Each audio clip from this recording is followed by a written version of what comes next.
if you'd like to explain to us what the BRICS Bank is now, please do so. Yeah, because obviously there is in the alternative media a great debate going on about Putin, whether he is the real deal, whether he's really resisting the New World Order. I have maintained for years that Russia is completely within the matrix. The Bank of Russia is a Rothschild-controlled central bank, and commercial banking is key in Russia. And Putin has been very important in creating the infrastructure that allows the banks to create capitalism there, because banking and capitalism are the same thing. And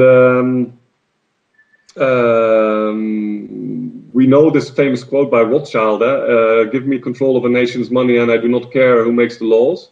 Well, Russia's money is very much controlled by Rothschild. And the BRICS Bank is not against usury, it is not against banking, it is against the US dollar.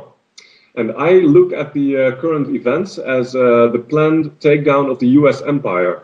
And the US empire in the alternative media is far too often equated with the New World Order. So people think that if America goes down as the hegemon, it will be the end of the New World Order. This is not the case. The end of the US empire, which has served the plutocracy very faithfully, but which is now end of life and which they are through with, including the dollar. They want America down. They want to bring that down to Brazil level.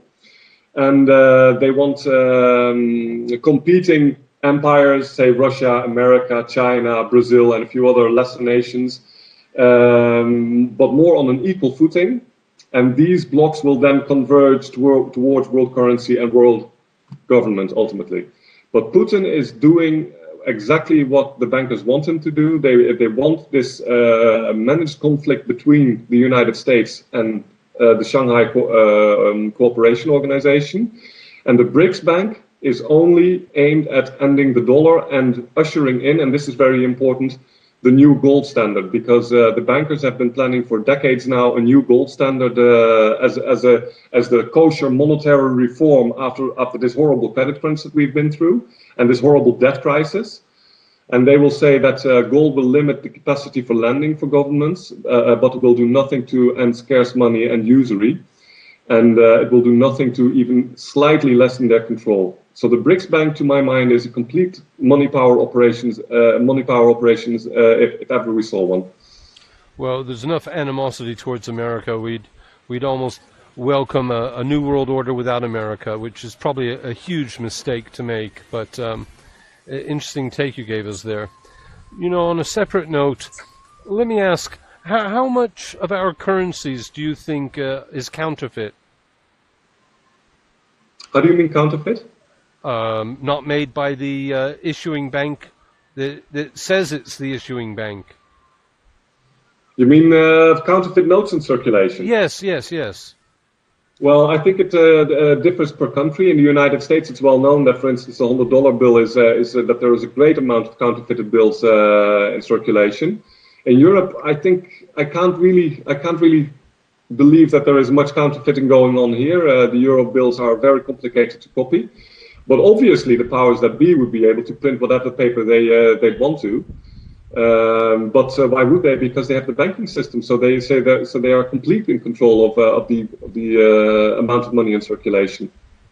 Well, I think they get to control the criminal side by playing with the counterfeit money. And I can correct you on one point. In England, I've seen money changers refuse to exchange the €500 bill because of the amount of counterfeit ones. Really? Yes, signs I've seen on the windows. Interesting. Yeah. Well, it is well known. Let me give this last thought here. It is well known that there are hundreds of billions of €500 bills in circulation, while at the same point we're supposed to believe that the end of cash is near.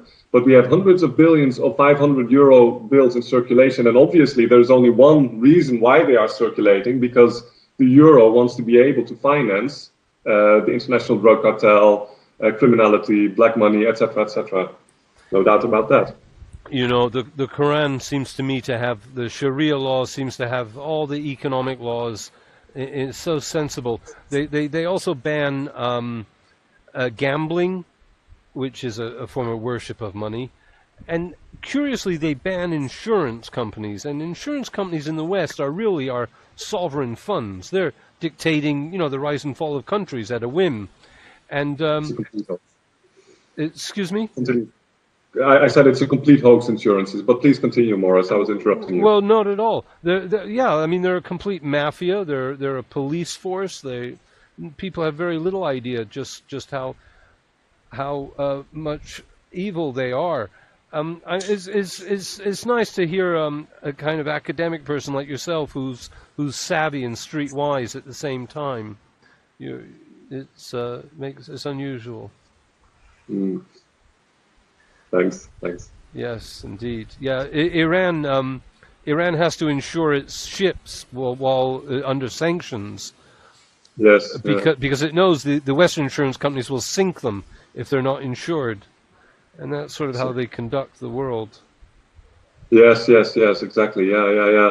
Well, insurance is pure a function of scarce money and cost for capital, because the problem is, normally speaking, everybody realizes an insurance is more expensive than because of the profits that the insurer needs to make. But the problem is that people are always short of cash. So if a crisis comes, they won't be able to settle any.